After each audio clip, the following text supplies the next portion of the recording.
Halo, salam semangat. Jumpa kembali dalam video pembelajaran matematika SMA. Video kali ini kita akan melanjutkan materi vektor mengenai perkalian skalar 2 vektor. Jadi silakan disimak video pembelajaran ini dengan baik ya.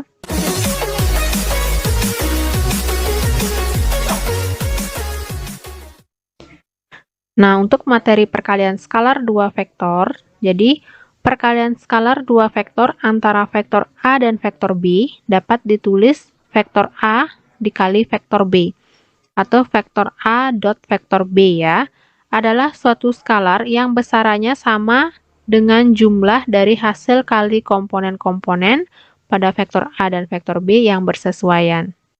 Nah, jadi konsepnya misalkan diketahui vektor A dan vektor B, di mana kedua vektor ini membentuk sebuah sudut, yaitu sudut theta, maka perkalian skalar 2 vektor antara vektor A dan vektor B dapat kita tentukan dengan menggunakan formula vektor A dikali vektor B sama dengan panjang vektor A dikali panjang vektor B dikali cos theta. Nah, cos ini adalah nilai dari kosinus theta, di mana nilai ini untuk menentukan besar sudut dari vektor A dan juga vektor B ini. Nah, jadi formula ini kita gunakan untuk menentukan perkalian skalar 2 vektor apabila diketahui vektor A dan vektor B ini membentuk sebuah sudut, gitu ya. Nah, bagaimana jika yang diketahui hanya komponen-komponen dari vektor?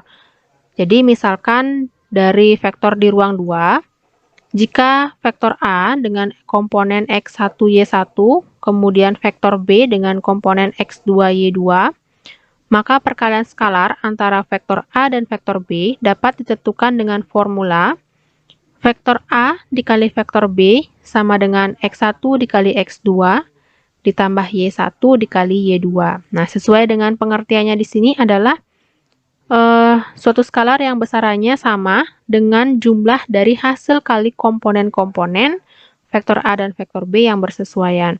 Nah, jadi ini komponen-komponen vektor A dan vektor B yang bersesuaian, artinya yang X dengan yang X gitu dikalikan, dijumlahkan dengan komponen Y1 dikali komponen Y2 gitu ya. Nah, untuk menentukan perkalian skalar vektor di ruang 3, jadi misalkan vektor A dengan komponen X1, Y1, Z1, kemudian vektor B dengan komponen X2, Y2, dan Z2, maka perkalian skalar antara vektor A dan vektor B dapat ditentukan dengan formula vektor A dikali vektor B sama dengan X1 dikali X2 ditambah Y1 dikali Y2 ditambah Z1 dikali Z2. Ya. Nah, jadi tiga formula inilah yang akan kita gunakan untuk menentukan perkalian skalar antara dua vektor. Nah, kemudian kita akan melihat sifat-sifat dari perkalian skalar dua vektor ini. Yang pertama ada sifat komutatif, di mana vektor A dikali vektor B itu akan sama nilainya dengan vektor B dikali vektor A, gitu ya. Kemudian ada juga sifat distributif, jadi vektor A dikali vektor B ditambah atau dikurang vektor C, maka akan sama nilainya dengan vektor A dikali vektor B ditambah atau dikurang dengan vektor A dikali vektor C.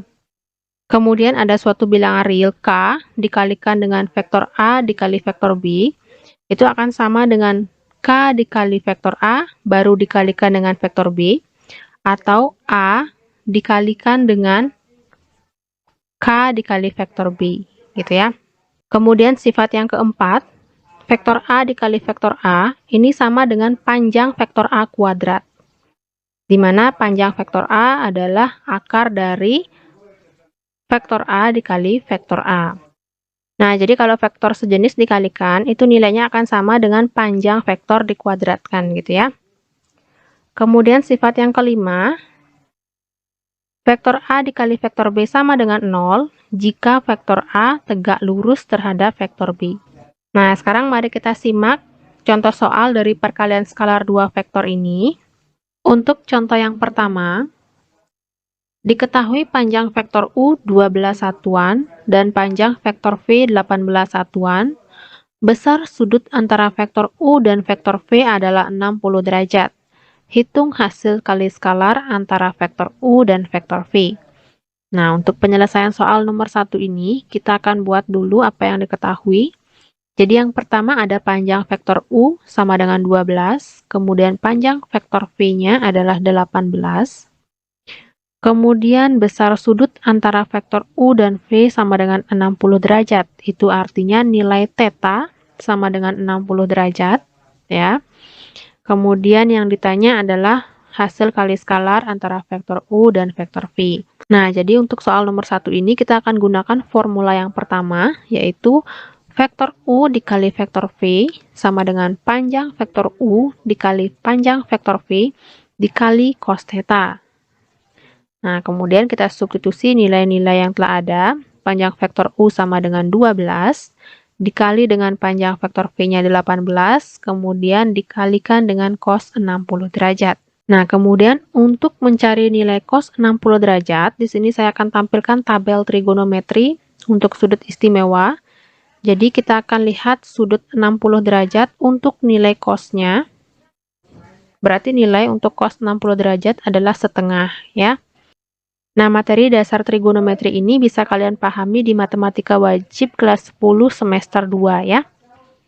Nah, jadi kita sudah punya nilai cos dari 60 derajat adalah setengah, berarti kita substitusikan ke sini. Jadi 12 dikali 18, kemudian cos 60 kita gantikan dengan setengah. Sehingga 12 dikali 18 dikalikan setengah, ini kita coret 18 dengan setengahnya, sehingga nanti 12 dikali 9 ya, hasilnya adalah 108. Nah, jadi hasil kali skalar antara vektor U dan vektor V yaitu 108. Oke. Nah, ini untuk contoh yang pertama, kita lihat contoh yang kedua. Tentukan hasil kali skalar vektor P dan vektor Q jika vektor V-nya sama dengan 5 dan negatif 7, kemudian vektor Q-nya 3 dan 4. Nah, kalau kita lihat, soal nomor 2 ini adalah vektor di ruang 2. Jadi, untuk penyelesaiannya, kita akan kalikan komponen-komponen yang bersesuaian dari vektor P dan juga vektor Q-nya. Jadi, vektor P-nya adalah 5 dan negatif 7, berarti ini nilai 5 adalah X1, kemudian negatif 7-nya Y1. Kemudian pada vektor Q, 3 dan 4, berarti ini komponen dari X2 dan Y2. Maka akan kita kalikan untuk mencari hasil kali skalarnya. Jadi vektor P dikali vektor Q sama dengan X1 dikali X2 ditambah Y1 dikali Y2.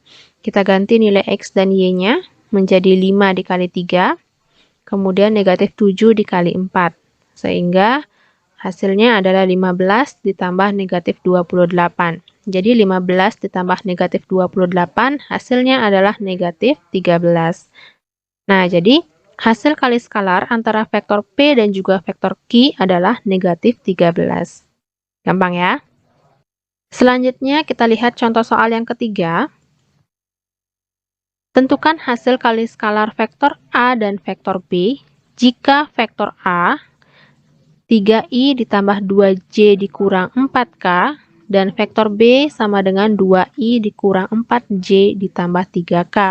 Nah, ini adalah bentuk vektor kombinasi linear di ruang 3, ya. Jadi untuk penyelesaiannya, kita akan tetap menggunakan perkalian komponen-komponen yang bersesuaian dari vektor A dan juga vektor B-nya. Kita lihat untuk vektor A, bentuknya adalah 3i ditambah 2j dikurang 4k, berarti komponennya adalah 3i-nya adalah X1, kemudian 2-nya Y1, dan negatif 4-nya Z1. Kemudian komponen pada vektor B-nya, 2i dikurang 4j ditambah 3k, berarti 2i sebagai komponen X2, kemudian negatif 4j atau negatif 4-nya sama dengan Y2, dan 3 sebagai Z2. Nah, sekarang kita cari. Vektor A dikali vektor B sama dengan X1 dikali X2, ditambah Y1 dikali Y2, ditambah Z1 dikali Z2. Kita substitusikan nilai X, Y, dan Z-nya. Jadi X1-nya sama dengan 3 dikali X2-nya 2. Kemudian ditambah Y1-nya sama dengan 2 dikali dengan Y2 sama dengan negatif 4, ditambah dengan Z1-nya sama dengan negatif 4, dikali dengan Z2-nya sama dengan 3. 3 dikali 2 sama dengan 6, ditambah dengan 2 dikali negatif 4 sama dengan negatif 8, ditambah dengan negatif 4 dikali 3 sama dengan negatif 12. Nah, sehingga 6 ditambah negatif 8 ditambah negatif 12. Kita bisa buka kurungnya. Jadi 6 dikurang 8 dikurang 12, hasilnya adalah negatif 14. Nah, jadi hasil kali skalar dua vektor antara vektor A dan vektor B adalah negatif 14, gitu ya. Kita lanjutkan ke soal berikutnya.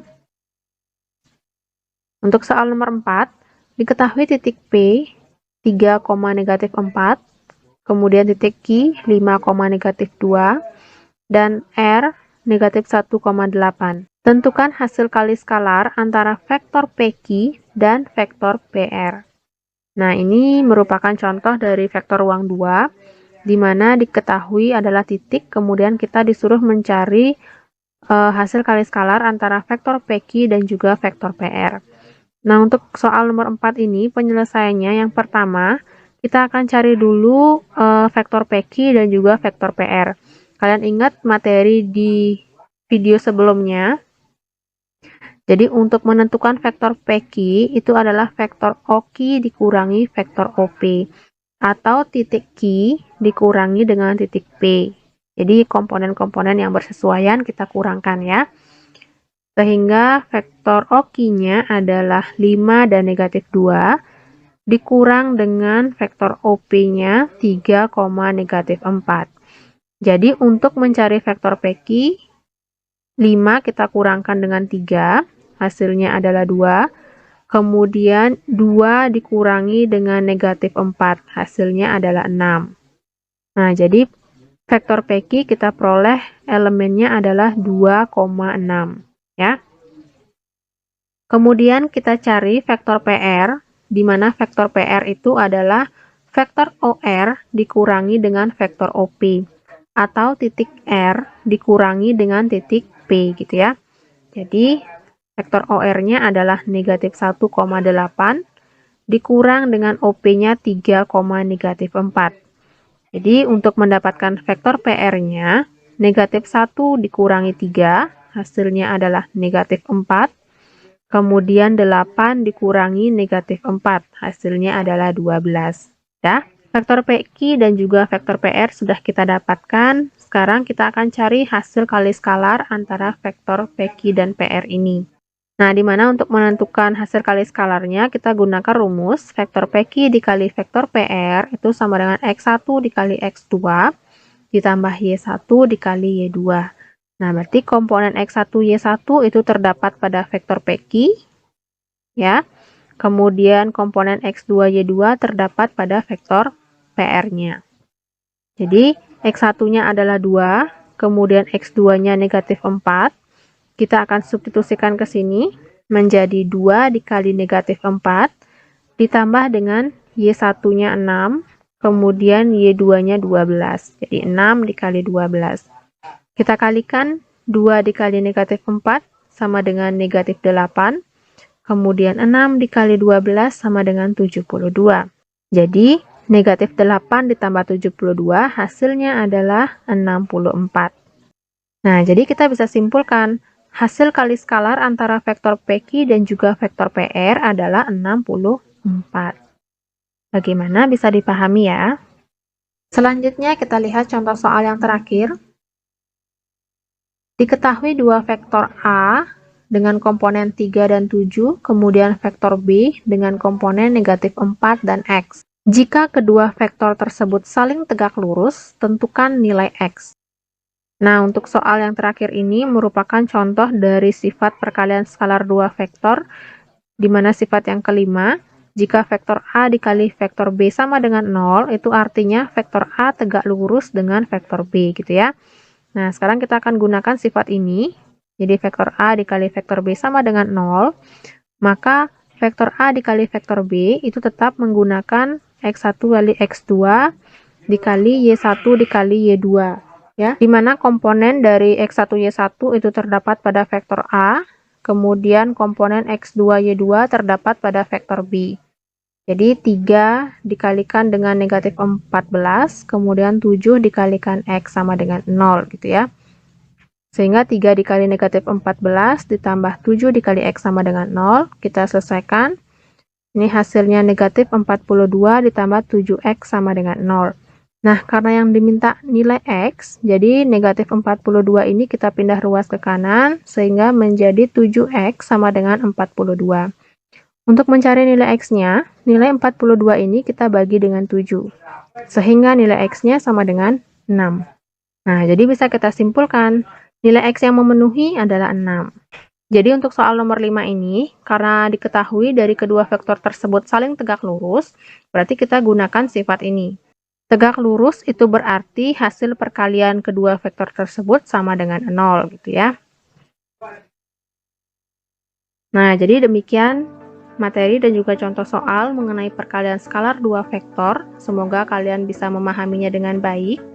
Jangan lupa untuk subscribe dan juga share video ini supaya bisa membantu teman-teman kalian dalam belajar memahami materi-materi dari matematika SMA. Jadi saya ucapkan selamat belajar dan sampai jumpa di video berikutnya. Bye-bye.